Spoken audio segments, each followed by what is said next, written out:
जय हिंद एवरीवन, स्वागत है आप सभी का टॉपर ज्ञान अकेडमी में। तो सेकंड शिफ्ट 21 नवंबर का आप सभी का यानी कि ई शिफ्ट का यहाँ पर एनालिसिस करने वाले हैं। तो क्वेश्चन पूछा गया था, उगाड़ू नृत्य कहाँ का नृत्य है, साथ में वर्क यानी कार्य का ऐसा ही मात्रा क्या होता है। बहुत सिंपल क्वेश्चन थे।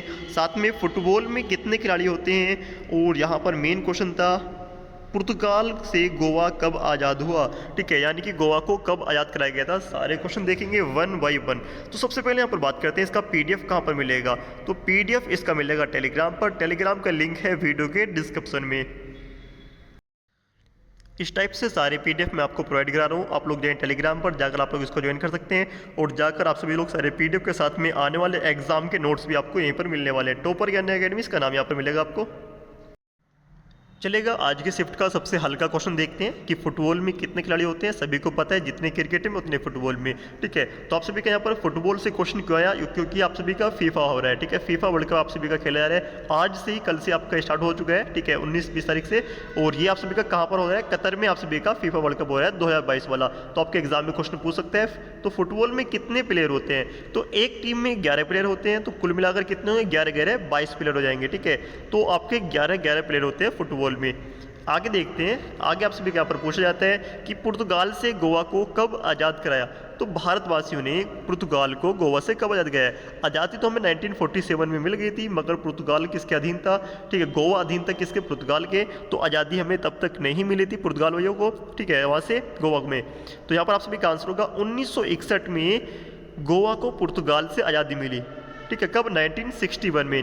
ठीक है, आगे चलते हैं कि एम्ब्रेस का सिनोनिम्स क्या होता है। हो सकता है कि एक आध अलग हो, क्योंकि यहाँ से 4 से 5 मेरे को बताए गए हैं। ठीक है, अगर जैसे भी कि कुछ सही है गलत है वो आप सभी ने बताया, मैंने कुछ नहीं बताया कहीं से भी। ठीक है, आप ही बता रहे हैं। कुछ लोग कमेंट करते हैं कि भाई ये क्वेश्चन तुमने गलत कर दिया, गलत है, बकवास बता रहे हो, फेक है, यानी कि अपने पास से क्वेश्चन बता रहे हो। ऐसा कुछ भी नहीं है, जो एग्जाम दे के आ रहे हैं उनको क्वेश्चन का पता है।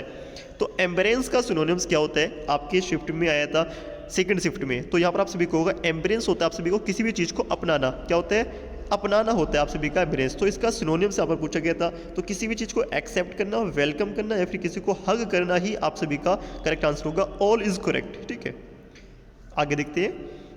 तो ब्रीज का सिनोनिम्स पूछा गया था, एक लड़के ने बताया। हो सकता है कि ब्रीज के अलग कुछ भी हो, स्पेलिंग उसने यही बताई है। ब्रीज का सिनोनिम्स क्या बता। ठीक है, तो यहाँ पर ब्रीज का सिनोनिम्स हो या फिर एंटोनियम्स हो, कुछ भी हो सकते हैं। तो आपसे भी यहाँ पर अगर सिनोनिम्स पूछा था तो यहाँ पर साउंडर भी होते हैं और स्टेट भी होते हैं। ठीक है, तो इसका ब्रीज यानी कि समीर या फिर मंद पवन। ठीक है, हल्की पवन आप सभी का इसका हिंदी मीनिंग बनता है। आगे देखते हैं आप सभी का कंडीशंस का सिनोनिम्स पूछा था। कंडीशंस का सिनोनिम्स पूछा था। तो कंडीशन का सिनोनिम्स यानी कि कंडीशन एक तरीके का स्थिरता होती है कैसी, तो उसका कंस्ट्रक्शन बनावट कैसी है, शेप कैसी है, स्टेट कैसी है। यानी कि आप लोग कोई बाइक परचेज करते हैं, जब बाइक परचेज करते हैं तो उसमें देखते हैं कि उसकी कंडीशन कैसी है, यानी कि वो बनाई हुई कैसी है, उसके आकार कैसा है, और स्टेट कैसी है। यानी कि सोच रोज तो नहीं है, स्टेप्स आप सभी के तीनों करेक्ट होंगे। All is correct. ठीक है, तीनों के तीनों सिनोनिम्स मेरे यहाँ पर रखे गए हैं। साथ में इम्पैथी, और एक बच्चे ने बताया था ईगोपैथी।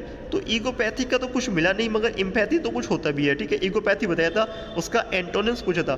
तो इम्पैथी तो होता भी है। तो अगर ईगोपैथी हो या फिर कोई जो भी कुछ हो, कंफर्म कर दें कमेंट बॉक्स में। इम्पैथी का एंटोनिम्स, तो इम्पैथी होता है सहानुभूति, किसी के पीछे सहानुभूति रखना, सहानुभूति रखना ही आप सभी की इम्पैथी होता है। सो इम्पैथी का अर्थ क्या होगा, आप सभी का डिटैचमेंट करना, किसी से डिटैचमेंट करना, indifference, apathy. All is correct, all is correct आप सभी के करेक्ट होंगे। आगे देखते हैं, उगादी नहीं है। ठीक है, यहाँ पर आप सभी का है उगादी नृत्य कहाँ का नृत्य है। उगादी नृत्य आप सभी का कहाँ का नृत्य है, उगादी। तो उगादी आप सभी का आंध्र प्रदेश का भी है, साथ में ये तमिलनाडु में भी होता है, और साथ में आप सभी का कर्नाटक में। ठीक है, कर्नाटका और ये तमिलनाडु तीनों जिलों में मनाया जाता है, मगर मेनली आप सभी का आंध्र प्रदेश आप लोग करेक्ट करेंगे इस चीज़ का। आगे देखते हैं, आगे भी काफ़ी सारे क्वेश्चन हैं। कार्य का ऐसा ही मात्रक क्या होता है। ठीक है, बहुत सिंपल था, इजी था, आसान था। कार्य का मात्रक क्या होता है, जूल होता है। ऐसा ही मात्रक पूछा था, जूल होता है। अगर वी में पूछ लेगा क्या होगा आप सभी का, ml² T⁻²। आप सभी का यहाँ पर करेक्ट आंसर रहेगा। ठीक है, कार्य की ऐसा ही भी आप सभी का यहाँ पर ml² T⁻² is correct answer होगा। आगे देखते हैं आप सभी का गति का तृतीय नियम है, या फिर कुछ ने बताया कि गति की तीसरी फॉर्म। ठीक है, तीसरी फॉर्म या फिर तीसरे समीकरण क्या थी वो आप देखना था। तो गति का तृतीय नियम क्रिया प्रतिक्रिया का नियम होता है। गति का प्रथम नियम तृतीय नियम क्रीड़ा प्रतीक का नियम। अगर बात करते हैं फर्स्ट की, तो फर्स्ट आप सभी का किसका होता है? आप सभी का फर्स्ट नियम होता है जड़त्व का नियम। कौन सा होता है? जड़त्व का नियम, ठीक है। दूसरा आपका संवेग पर डिपेंड करता है आप सभी का। तो यहाँ पर देखते हैं आप सभी का, अगर आपसे यहाँ पर समीकरण पूछी थी तो v बराबर यू स्क्वायर प्लस के 2as करेक्ट आंसर आप सभी के यहाँ पर हो जाएगा। आगे देखते हैं क्वेश्चन आप सभी का आता है कि गतिज ऊर्जा किसे कहते हैं? गतिज ऊर्जा किसे कहते हैं आप सभी का ये पूछा गया था। यानी कि गतिज ऊर्जा कहाँ पर होती है? जहाँ पर उसकी गति होती है। किसी भी वस्तु में जब गति है तो वहाँ पर ही कौन सी ऊर्जा लगती है? गतिज ऊर्जा लगती है। तो ये गतिज ऊर्जा पूछा था, जब भी जो कुछ होता, मगर गतिज ऊर्जा से क्वेश्चन था किसे कहते हैं, फिर गतिज ऊर्जा कहाँ कहाँ पर लगती है। आगे रीजनिंग का क्वेश्चन है, इस टाइप से होगा या फिर जो भी कुछ था आप बताए थे। मानव का संबंध अगर जाति से है तो राज्य का संबंध किससे होगा? तो राज्य का संबंध उस देश से होने वाला है, ठीक है। मानव की एक जाति होती है तो ऐसी राज्य का एक देश से होता है। आगे देखते हैं घर्षण बल किस किस में लगता है? घर्षण बल जो है वो किस किस में लगता है? इस टाइप से दे रखा था। कैरम बोर्ड जो ऑप्शन बताए गए हैं बच्चों के द्वारा, कैरम बोर्ड था, लूडो है, किसी वस्तु का खिसकना, इस टाइप से दिया गया था। तो सभी पर आप सभी को लगता है, लूडो को छोड़कर, ठीक है। लूडो में मेरे ख्याल से नहीं लगता होगा, ठीक है। लूडो में आपको लगाया जाता है, अगर जब जिससे कोई चीज़ खिसकती है तो वहाँ पर लगता है, ठीक है। अगर आप लोग ऑनलाइन के लिए कुछ नहीं होता उसमें, तो आपका यहाँ पर सब में लगता है, ठीक है। तो जो भी कुछ नहीं था तो आप लोग बता सकते हैं जिसमें आप सभी का एरर आ रहा है। एक क्वेश्चन था आप सभी का रीजनिंग का, चाकू से ब्लड निकलता है या फिर चाकू में ब्लेड होता है? चाकू में आप सभी का ब्लेड होता है, तो इस टाइप से आगे पूछा गया था, उसमें क्या होगा, ठीक है। ये आप सभी के एग्जाम में पूछा गया था, ठीक है। आगे देखते हैं आप सभी का, गांधी द महात्मा पुस्तक के लेखक कौन है? आगे बात करते हैं अगला क्वेश्चन आप सभी का, गांधी द महात्मा पुस्तक, ठीक है। ये दो पुस्तक मिली थी, मगर यहाँ पर जो पुस्तक है एक और मैं आप सभी को दिखाऊंगा आगे। तो गांधी द महात्मा पुस्तक के लेखक कौन है? तो इसके जो पुस्तक के लेखक हैं वो है दीननाथ गोपाल तेंदुलकर। आप लोग कमेंट बॉक्स में बताएंगे, कुछ लोगों ने बताया यहाँ पर द किल गांधी पुस्तक के लेखक कौन है, और किसी ने लिखा है कि द लिटिल गांधी, किसी ने लिखा है लिटिल गांधी की पुस्तक के लेखक कौन है। ऐसी कोई पुस्तक है ही नहीं, ठीक है। तो आप लोग कमेंट बॉक्स में बताइए कि आपका क्या था क्वेश्चन। तो क्वेश्चन आप सभी का थी द गांधी द महात्मा पुस्तक के लेखक कौन है? तो वो आप सभी के होंगे Deenanath Gopal Tendulkar. Option number A is correct. आगे चलते हैं आप सभी का, परमाणु के नाभिक में क्या क्या होता है? तो परमाणु के नाभिक के अंदर की बात की गई है, और परमाणु के नाभिक के अंदर क्या क्या होता है? तो उसके अंदर आप सभी का प्रोटॉन होता है। क्या होता है? उसके अंदर आप सभी का प्रोटॉन होता है। काफ़ी लोगों ने यहाँ पर इलेक्ट्रॉन लगा दिया होगा, जो कि आप सभी का गलत आंसर होगा। इलेक्ट्रॉन नाभिक के चारों ओर चक्कर काटता है, ठीक है। ये छोटा सा कॉमन साइंस था जो कि ईजी होता है बिल्कुल। तो आप सभी को ऑप्शन नंबर यहाँ पर बी करेक्ट होगा। चलिएगा अगले क्वेश्चन की बात करते हैं, हीराकुंड बांध किस नदी पर है? ठीक है, कौन सा बांध? हीराकुंड बांध। और उससे पहले आपका आज की शिफ्ट में आया था आप सभी का नागार्जुन बांध किस परियोजना पर बनाया गया है? अगर नागार्जुन बनाया गया था आप सभी कहाँ पर है? कृष्णा नदी पर बनाया गया है। कौन सा बांध? नागार्जुन बांध। कृष्णा नदी पर कौन सा बांध है? नागार्जुन बांध। आप सभी का ऑप्शन नंबर बी करेक्ट होगा।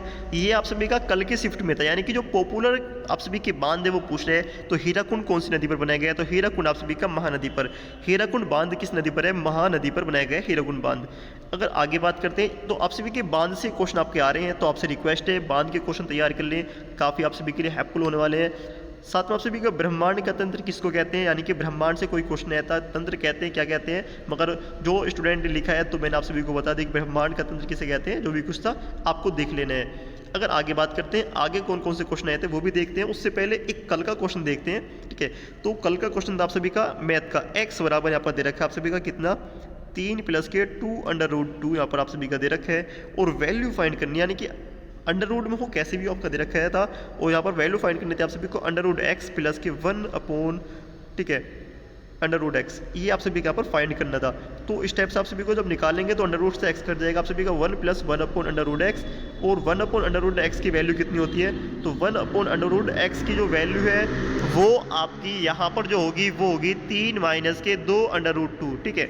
इस टाइप से आप सभी को होने वाली है। तो आप लोग बता दें कि यही क्वेश्चन था लगता है। 1 - के 1 + 3 - के 2√, आप सभी के यहाँ पर होगा। तो 3 × 1 = 4, 4√, 4 - के 2√2 आप सभी के यहाँ पर आंसर बन जाएगा।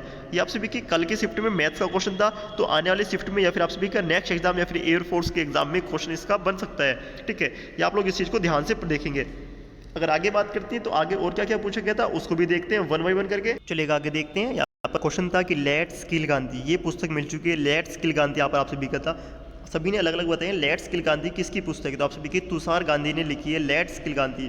तो ये आप सभी के एग्जाम में पूछे गए थे आज। तो गांधी जी से रिलेटेड एक या फिर दो क्वेश्चन हर शिफ्ट में आ रहे हैं, 5 में से 2 क्वेश्चन आपके आने गांधी से रिलेटेड। तो यानी कि काफ़ी क्राइटेरिया आप सभी का है। तो आप लोग गांधी जी को आराम से पढ़ कर जाएंगे, 2-4 क्वेश्चन आपके पढ़ कर जाएंगे तो बेस्ट रहेगा आप सभी। तो यहाँ पर हमारे टॉपर ज्ञान अकेडमी टेलीग्राम पे मैंने टेलीग्राम पर कुछ शेयर किया था, तो उनके जो हमारा एक रिव्यू चैनल है, ठीक है, जैसे कि आप लोग यहाँ पर कमेंट पर क्लिक करेंगे तो यहाँ पर रिव्यूज वाले चैनल पर आप लोग पहुँच जाएंगे। तो वहाँ उस पर देखते हैं, काफ़ी सारे क्वेश्चन वहाँ पर आए हुए हैं।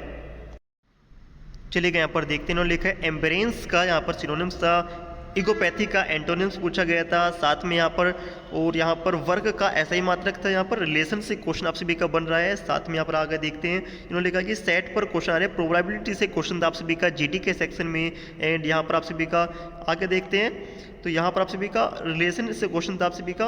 और यहाँ पर आप सभी का उदाहरण नृत्य इंग्लिश से भी क्वेश्चन आप सभी के बनने हैं, ठीक है। औकाड़ू नृत्य फुटबॉल में कितने खिलाड़ी होते हैं। साथ में लिटिल गांधी की पुस्तक जो मैंने आप सभी को करा ही दिया है।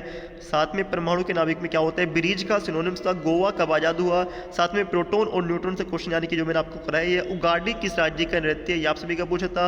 नागार्जुन बांध सागर परियोजना किस परियोजना पर बनाया गया है। साथ में फुटबॉल में कितने खिलाड़ी होते हैं। लेट्स किल गांधी किसकी पुस्तक है, गोवा कब आजाद हुआ, ठीक है, ये पुस्तक थी। और कबड्डी से ही पूछा, कबड्डी में कितने खिलाड़ी थे, अगर ये पूछा गया तो आप सभी के 7 होंगे। कबड्डी भी चल रही है आप सभी की, ठीक है। लास्ट टाइम के चैंपियंस पूछ सकते हैं कि कौन थी। साथ में आप सभी के यहाँ पर गोवा स्टेट से पूछता विच प्रेजेंट इन न्यूक्लियस, आप सभी का यहाँ पर इलेक्ट्रॉन प्रोटॉन होता है आप सभी का, ठीक है। और यहाँ पर which is not a ethane, इस टाइप से कोई क्वेश्चन पूछा गया था, गोवा से रिलेटेड क्वेश्चन थे आप सभी का। आगे देखते हैं, कमेंट बॉक्स में कुछ क्वेश्चन है कि ई मैन कंप्लीट, ये आप सभी के लास्ट शिफ्ट के, इस शिफ्ट के नहीं है, लास्ट शिफ्ट के हैं कि एक आदमी एक काम को आधे दिन में कंप्लीट कर सकता है, उसका आधा भाग 12 दिन में करता है और उसके बाद फिर वो रिमेनिंग इन 6 डेज, इस हिसाब से क्वेश्चन था कि 20 इतने दिनों में करता है, फिर हिसाब से वो पूछा गया था, ठीक है। आगे देखते हैं, ये मैंने आपको कल करा चुका हूँ, कल का क्वेश्चन था आपका, ठीक है। तो आगे देखते हैं यहाँ पर आप सभी का, वो यहाँ पर एक लिख रहा है कि ये सब फालतू के क्वेश्चन है। और नीचे यहाँ पर आपको नीचे देखेंगे आगे क्या है, ठीक है। नीचे यहाँ पर आप सभी का है कि कल का था आप सबका प्रथम एशियंस गेम कहाँ पर होते हैं, ये आपको मैं कल करा चुका हूँ। यहाँ पर आप सभी का स्वराज हमारा जन्म सिद्ध अधिकारी, आप सभी का कल के क्वेश्चन है, ठीक है। आगे देखते हैं, विश्व में गेहूं उत्पादन में भारत तीसरा है, चावल उत्पादन में द्वितीय स्थान पर, नहीं, गेहूं भी आप सभी का दूसरे स्थान पर है, चावल भी दूसरे स्थान पर है आप सभी का। एक क्वेश्चन यहाँ पर कह रहे हैं कि आप सभी का 8 sin x प्लस के 4 प्लस cos x हो रहा, तो sin x का मान यहाँ पर फाइंड करना था, ठीक है। आगे क्वेश्चन आप सभी का पूछा गया था इस टाइप से, आप सभी के स्क्रीन पर है कि यहाँ पर रमेश को इतना 30% मिला जो कि कुल 120 है, तो बताओ कि रमेश को कितने अंक मिले, आपको यहाँ पर एक क्वेश्चन फाइंड करना था। तो यहाँ पर आप सभी का आगे देखते हैं, 10-4 वाले में बीच में प्लस था, ठीक है, जो मैंने आप सभी का लास्ट टिप्स में कराया था। आप सभी का एक क्वेश्चन था 10-4 और 10-4 के बाद आप सभी का यहाँ पर था 1086 प्लस इस टाइप से दे रखा, तो आप सभी का उसका आंसर फिर 2 बन जाएगा, ठीक है। आगे देखते हैं, एक क्वेश्चन था कि ए बी की वैल्यू 10 दे रखी थी, कोई बात नहीं, ठीक है, जो भी कुछ हो वैल्यू आप लोग आराम से रख सकते हैं। तो यहाँ पर था कि ब्रह्मांड का तंत्र किसे कहते हैं, ये सेकंड शिफ्ट में था, ठीक है। यहाँ पर ये पूछने का आंसर क्या होगा। और चावल उत्पादन में दूसरे स्थान पर है, चावल का क्वेश्चन था आप सभी का, चावल उत्पादन में भारत कौन से स्थान पर है, दूसरे स्थान पर है। एक क्वेश्चन आप सभी का बना था कि ए एक काम को 8 दिन में करते हैं और बी उसके डबल में करता है, तो आपको सी उसके थर्ड में करता है, 1/3 में करते हैं, तो आपको बताना है कि तीनों एक साथ मिलकर काम को कितने दिन में करेंगे। क्वेश्चन था भाई रासायनिक यौगिक का छोटा भाग क्या होता है। इस तरह के क्वेश्चन आप सभी के बन रहे हैं। साथ में अगर बात करते हैं यहाँ पर आप सभी का एक क्वेश्चन, यहाँ पर क्वेश्चन 15 में आप सभी का यहाँ पर, ठीक है, आगे देखते हैं चलेगा। और यहाँ पर आप सभी का ये क्वेश्चन आपका x बराबर 3 प्लस के 2√2 आपको दे रखा है, देन √x प्लस 1/√x की आपको वैल्यू फाइंड करनी है। काफ़ी प्यारा क्वेश्चन आप सभी का यहाँ पर पूछा गया था। साथ में अगर बात करते हैं यहाँ पर आप सभी का चलेगा, तो ये जो क्वेश्चन है आप सभी के आपके ही बताए गए क्वेश्चन है और इसमें कुछ भी अलग क्वेश्चन आप सभी का यहाँ पर कुछ भी नहीं है अलग। और साथ में जो आपका एग्जाम लेवल की अगर बात करते हैं तो एग्जाम आप सभी का अभी इजी टू मॉडरेट आ रहा है, कोई हार्ड नहीं है, इजी टू इजी आप सभी का। डीबी वाला बिल्कुल इजी है। एंड अगर आपकी जीडी की बात करते हैं तो जीडी भाई आप सभी का मॉडरेट टू हार्ड आ रहा है, आप सभी का मॉडरेट टू हार्ड आ रहा है, आप सभी का मॉडरेट से हार्ड आ रहा है, ठीक है। क्योंकि काफ़ी लोग कह रहे हैं कि भाई हार्ड है, कोई कह रहे हैं ईजी है, तो आप सभी का मेरे हिसाब से तो ना तो हार्ड है और ना ही आप सभी का मॉडरेट है। मॉडरेट और इजी के बीच में आप सभी का है। कट ऑफ आप सभी की जीडी की तो ज़्यादा नहीं जाएगी, मगर आप सभी का डीबी वाले सेक्शन की कट ऑफ भर के जाने वाली है। कितनी जाएगी उसके बारे में कल डिस्कस करते हैं, ठीक है। रिजल्ट कब आएगा उसके बारे में कल डिस्कस करेंगे, अभी कुछ कहना ठीक नहीं है। अभी यहाँ पर लगभग 6 शिफ्ट का एनालिसिस करने के बाद, ठीक है, 6 नहीं कम से कम 10 शिफ्ट का एनालिसिस करने के बाद कट ऑफ का यहाँ पर देखेंगे कि कट ऑफ क्या जा सकती है, ठीक है। बाकी चैनल को सब्सक्राइब कर दें, वीडियो को लाइक एंड शेयर कर दें अपने दोस्तों में।